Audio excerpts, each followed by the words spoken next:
சுட சுட பூரி சுட சுட கைமா வாங்க சாப்பிடலாம்.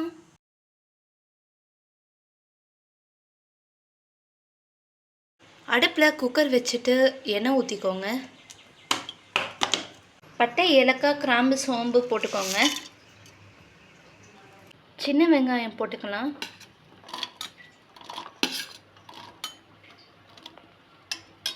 சின்ன வெங்காயம் சேர்த்துட்டு நல்லா ஃப்ரை பண்ணி எடுத்துக்கோங்க. இஞ்சி பூண்டு தக்காளி சேர்த்துட்டு நல்லா கிரைண்ட் பண்ணிக்கோங்க. கருவேப்பிலை சேர்த்துக்கலாம். சேர்த்துட்டு நல்லா ஃப்ரை பண்ணிக்கோங்க. கைமா சேர்த்துட்டு நல்லா ஃப்ரை பண்ணி எடுத்துக்கோங்க.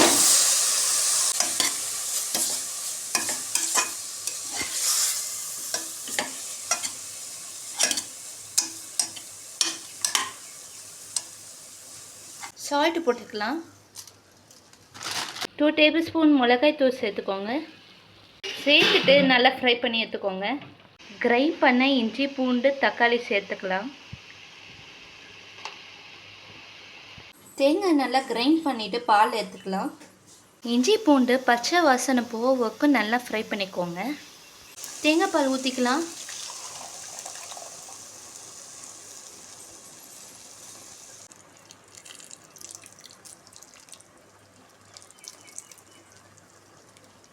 தேங்காய் பால் சேர்த்துட்டு நல்லா மிக்ஸ் பண்ணி எடுத்துக்கோங்க. குக்கர் க்ளோஸ் பண்ணிவிட்டு 5 விசில் வர வரைக்கும் வெயிட் பண்ணுங்கள். கைமா ரெடி ஆயிடுச்சு. இப்போ பெப்பர் போட்டுக்கலாம். சேர்த்துட்டு நல்லா மிக்ஸ் பண்ணிக்கோங்க. சின்ன சின்ன கட் பண்ண கொத்தமல்லி சேர்த்துக்கலாம். சேர்த்துட்டு நல்லா மிக்ஸ் பண்ணிக்கோங்க.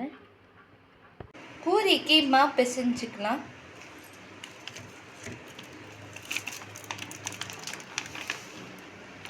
லீஃப் மாவு போட்டு சிட்டிகை உப்பு சேர்த்துக்கோங்க. கொஞ்சமான ஆயில் சேர்த்துக்கோங்க. நல்லா மிக்ஸ் பண்ணிக்கோங்க.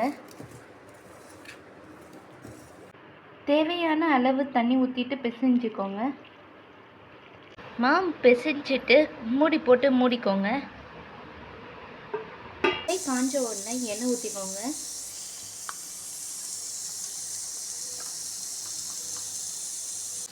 பூரி நல்லா ஃப்ரை பண்ணிக்கலாம்.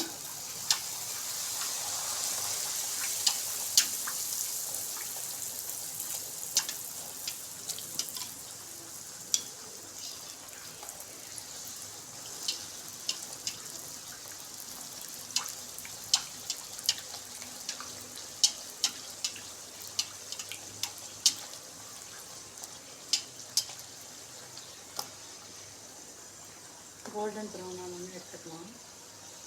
சுட சுட பூரி சுட சுட கைமா வாங்க சாப்பிடலாம்.